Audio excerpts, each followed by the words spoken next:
Ой, что на все четыре стороны, да вот же княже дроженьки, ой, вот же княже дроженьки, да за стала дубовою, ой, за стала дубовою, да становятся княже дроженьки, ой, становятся княже дроженьки, да середи пола дубового, ой, середи пола дубового.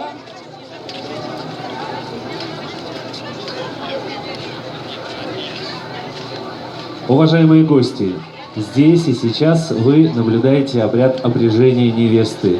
Обряд, в который вкладывается огромный смысл, каждое действие в котором подчинено особому знанию. И в селе Никольском удивительным образом традиции каравона связаны со свадебным обрядом именно через костюм. Ведь в один из дней каравона девушки на выдане надевали тот же самый наряд, в котором шли потом под венец.